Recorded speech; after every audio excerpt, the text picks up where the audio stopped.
LGBTQ police relations is strained beyond imagination. Whose fault is it? A recent survey by sociologist Stefan Vogler from the University of Illinois at Urbana-Champaign sheds light on the persistent and complex relations between the LGBT community and law enforcement.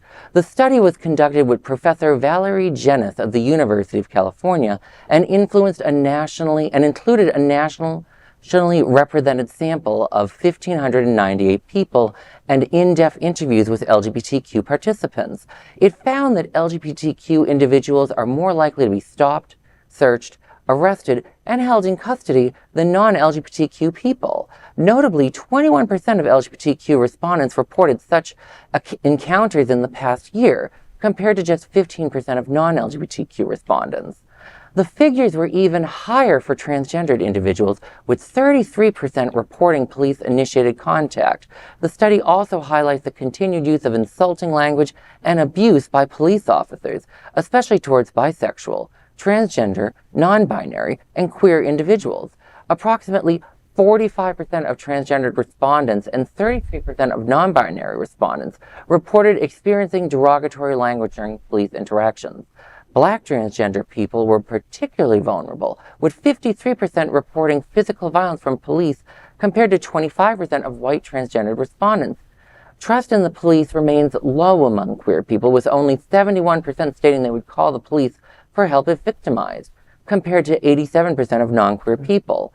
Over the past 30 years, the queer community has achieved significant legal victories, yet official violence and oppression persists.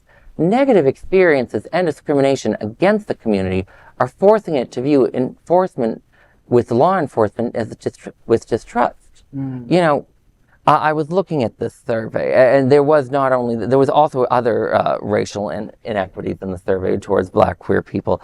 And to be honest, like, I'm not really surprised the way the policing is in America. You know, I always try to warn people, you know, you really need to be careful when calling the police. Too often you hear about people calling the police and they're the one that end up getting shot. Yeah, right. You know, a friend of mine in Florida, a few months ago, he had a dispute with a significant other, and it was a nonviolent situation. He was like, I wanted to call the police to try and help calm him down, and it led to his significant other spending a month in jail. I'm like, well, yes, you should not call the police under almost any circumstance. Right. Active shooter, okay, call the police for an active shooter. Right. Other than that, I'm like, be very careful about calling the police. So I'm one of those 29% that it's like, you know.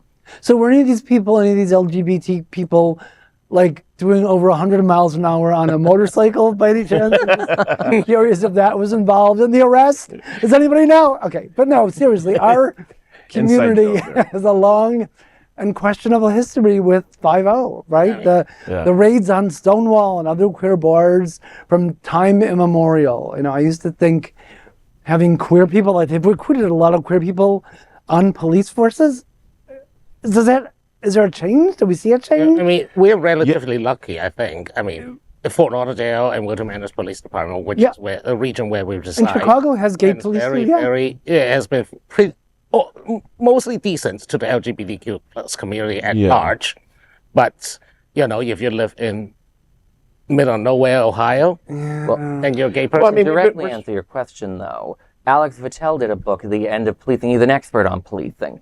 And he didn't address queerness, but for Black communities, you need to have over a majority of the police force, I believe, become Black for racism to start declining in the police force. I agree with that. But I mean, I think Florida in particular, I mean, we're definitely spoiled in South Florida, but Florida in particular, I think is getting better, especially when it comes to, you know, punishing police for this kind of actions. I mean, we've seen two cases, one in particular that just happened 2 days ago where the policeman was fired for calling someone a punk, who was someone else on the floor, obviously basically kicking him down, you know, while he was down. So I think we're taking action. I think it needs to get better. But in terms of Florida, I know just recently, in the last few weeks, we've been seeing a lot of actions taken on these kind of police brutality moments. So I feel a little better about it. I mean, I didn't know specifically when it comes to non-binary individuals, and it's a little alarming that only 71% of queer folk are calling the police when they're in danger, because now you are in actual danger and you're not going to call the police just because of the fact that you're used to not calling for support. And that's triggering for me, especially for the trans community who needs it more than ever. I hope you're right.